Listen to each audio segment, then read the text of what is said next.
How's it going, everyone? Welcome back. Bengals Browns on a Monday Night Football. Gonna be a good game here. Bengals Browns always is one. Let's talk a little Joe Burrow. Joe Burrow started the season throwing 4 interceptions in a game. Since that game, 13 touchdowns, 1 interception in the course of 6 football games. He has been playing spectacular these last 2 weeks. We've seen him carve up an Atlanta Falcons defense that felt like they was getting their footing these past couple weeks here. Joe Burrow, Jamar Chase, Tyler Boyd. Tyler Boyd, what a game did he have? That's the problem. That is a big problem the Browns are about to run into here in this game. Teams are running into clearly. All right, we'll stop Jamar Chase. Good plan. Sounds great. Well, now you have to deal with one of the best players in the league when it comes to playing out of the slot in Tyler Boyd. You still have to deal with T. Higgins out wide. You forgot about Tyler Boyd because Jamar Chase was taking the tops off of teams last season and you wasn't paying as much attention to him. Now that we're seeing, Jamar Chase draw more attention, Tyler Boyd's starting to come into his own again.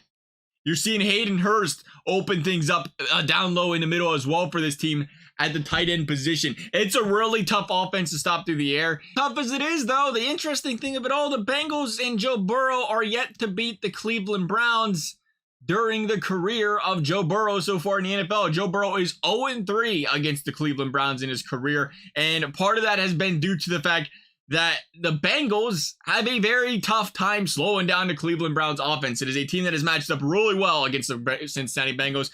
Browns fans will remind you here how many times Baker Mayfield, he's talked about being benched, being walked out the door. That's it, we're done.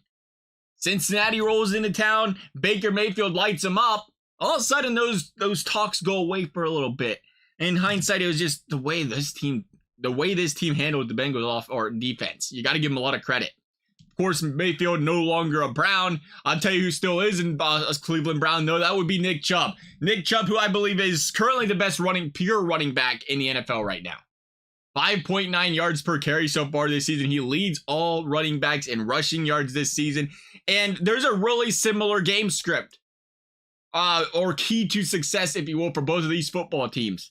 And that's that the coaching staffs just need not trip over their own feet. The Bengals clearly throw the football. You got an elite quarterback. You got elite weapons. Put this ball in his hands right away. Don't get conservative. Don't run the football and get forced to punt early like they do in so many games where they fall behind early because they start slow. You do what you did against Atlanta last week. You do what you did against the Jets. You throw until they can prove that they can stop you. The Browns, on the other hand, again, best running back in the league, I think, right now. But for some reason, they don't run the ball enough with him. You see, it was the Chargers game. They got away from Nick Chubb in the second half. The guy was tearing them apart in the first.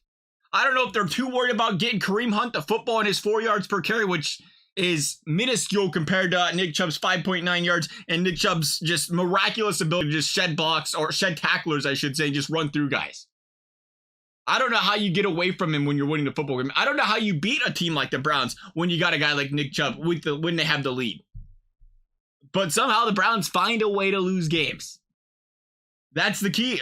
Run the football. The Bengals are destroyed on defense, right? I don't want to say destroyed, but the injuries have been mounting up. Logan Wilson, DJ Reader. Hopefully we start hearing talk about some of these guys coming back early in the week still. We'll see. But there's a hole over there. And this guy's going to carve him up if he gets the football. You better believe it. Bengals, on the other hand, they can be prepared for a shootout. They've got the abilities. The offensive line's been playing better. Can they control guys like Myles Garrett and give Burrow enough time to throw the football? Again, it could be a very high-scoring football game. We've seen that proven in the past Bengals-Browns these past few matchups. I think this is a must-win football game for the Browns. You can argue it's a must-win football game for the Bengals. This schedule starts to really heat up. And you got to believe the Baltimore Ravens are starting to figure things out. They're going to start clicking here.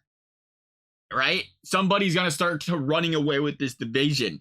And if you're the Bengals, you're the Browns, you can't afford to lose an interdivision matchup here that's going to be oh so key come the end of the season. The Bengals, though, you got to take the hot hand here, I think. Right? I don't know. If there's a team that scares me, it's the Browns. I'd rather go up against just about anyone if you're the Bengals besides the Browns, if I'm being quite honest. There ain't a team that matches up better against. It's going to be a tough one. I think it goes either way. I think the Bengals and Joe Burrow, though, they recognize they haven't beat the Browns under his control, and I think they play with a chip on their shoulder. I think they play with momentum. I think this is, again, an offense that's going to be really hard to stop. The offensive line keeps getting better. I think the Browns might run themselves out of this game. Not literally, because, again, they don't like running the ball enough to Nick Chubb. But they might find a way to cause a couple turnovers here. And the Bengals take control of this game, I think. I think the Bengals win this one. I'm going to say 31-34 Bengals. Love you guys' thoughts. Thank you guys for watching. We'll see you next time.